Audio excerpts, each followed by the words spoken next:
This is the Foy Jr. show, where faith, truth, and courage come together. Join us as we explore life's deeper purpose and carry the torch of conviction. The show begins now. Welcome to the Foy Jr. show. Okay, let me ask you something right out of the gates. Have you ever tried to lead somebody somewhere before they could see where you were leading them? Now, the leadership or the people you're leading, they don't see your vision, not because they're bad people, not because they lack intelligence. They just don't see it yet. As leaders, as parents, as entrepreneurs, those of us trying to build something meaningful, we should be running into this consistently. And this week, I'm reading through John, and eventually I'm pulled into Acts. Something hits me about doubt and how we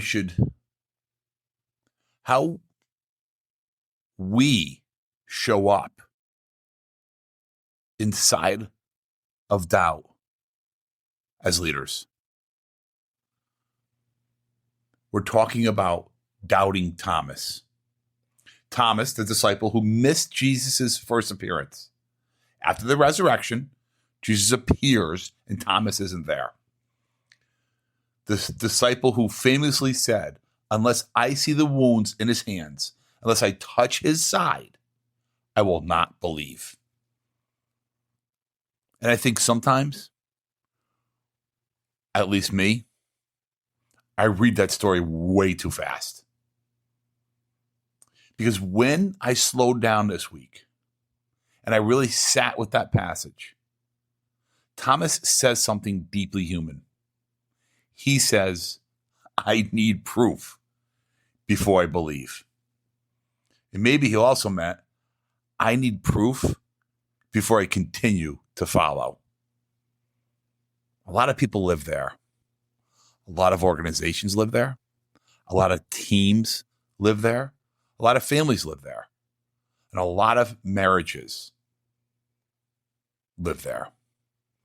People want certainty before they will move. Evidence before trust. Validation before commitment. But leadership, that's where it comes in. Because we require something completely different. Leadership requires vision before validation. That's the tension.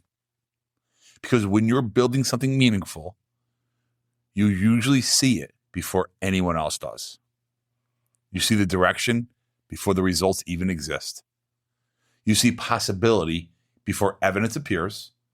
And you see the future where everyone around you is still staring at the present. And if you're being honest here, if you're being honest with yourself, if we're being honest with each other, that gap between where the present is and the future that you see, boy, that gap can be exhausting. Because as leaders, we start carrying conviction intentionally, while externally, there's still no proof.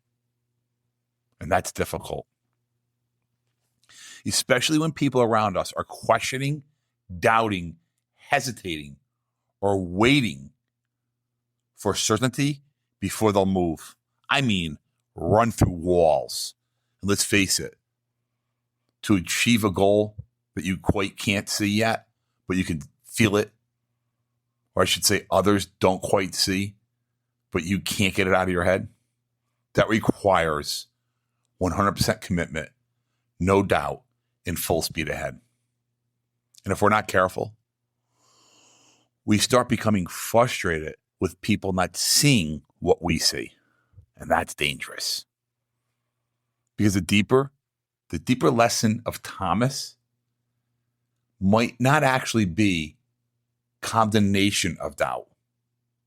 It may be about understanding the humanity of it all. Thomas wasn't evil. He wasn't weak. And he certainly wasn't broken. He walked with Jesus. He saw miracles. He heard his teachings. He sacrificed along the other disciples. He was simply human. And that's what's frustrating to me, to see how Jesus responds to him.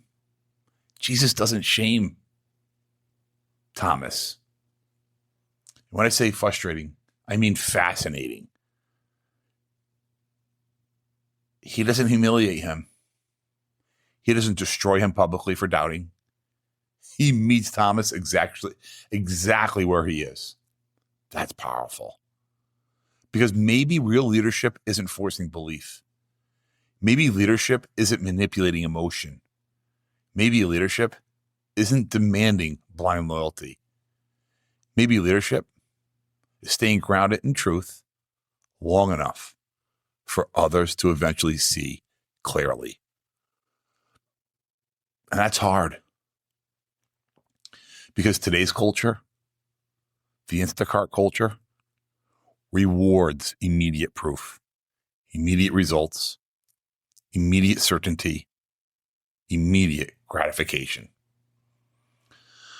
But some of the most meaningful things in life require faith before evidence.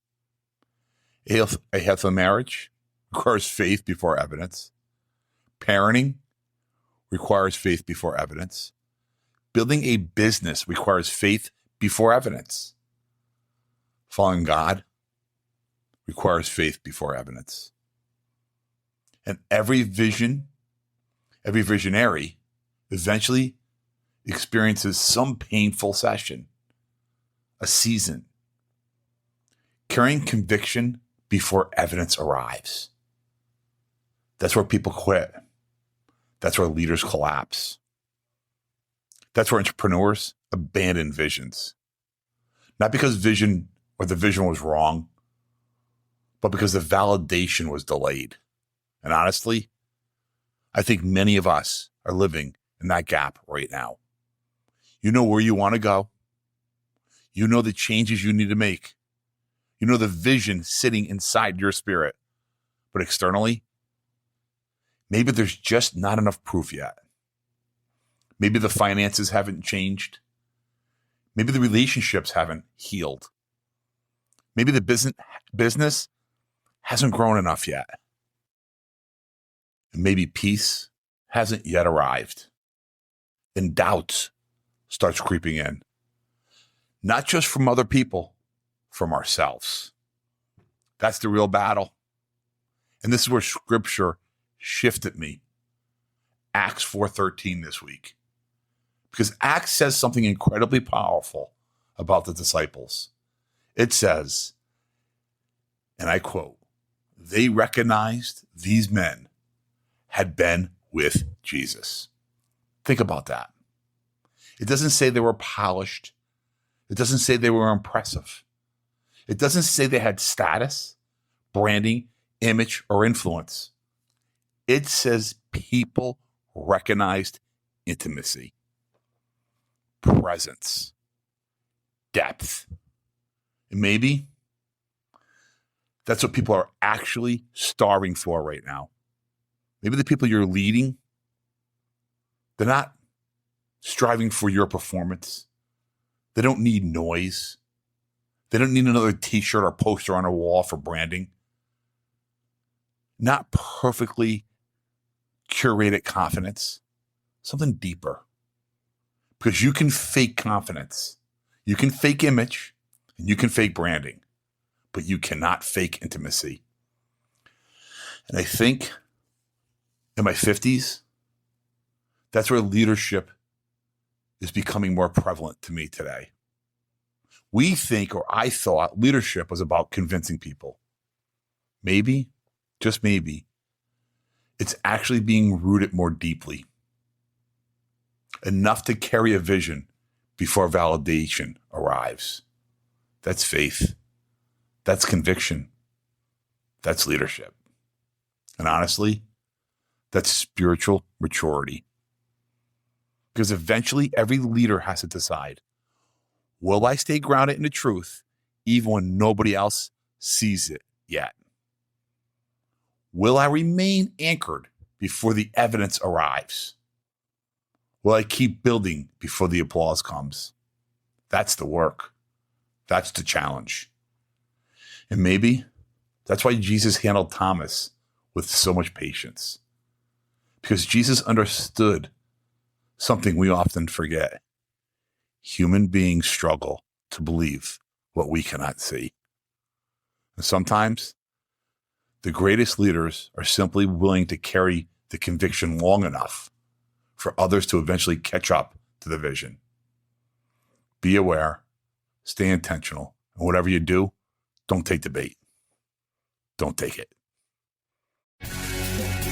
Do you love listening to the Buddy Foy Jr. Show and want to hear his thoughts and commentary as news breaks? You can. Follow him on Twitter and Instagram at Buddy Foy Jr. That's at Buddy Foy Jr. So you can watch his short video clips, enjoy pictures he posts, and read his tweets. But he also wants to hear from you on whether or not you agree or disagree with him, what topics are most important to you, and what guests you'd like him to schedule for his show. Email him anytime at buddyfoyjr@gmail.com. That's buddyfoyjr@gmail.com, and he'll read and reply to as many as he can. If you've been a guest at the Chateau on the Lake or the Chateau Anna Maria and want to buy a gift certificate or souvenir, visit the website and click Shop to buy shirts, hats, coffee mugs, and more. Remember to follow Buddy on Twitter and Instagram at Buddy Foy Jr. or email him at buddyfoyjr@gmail.com.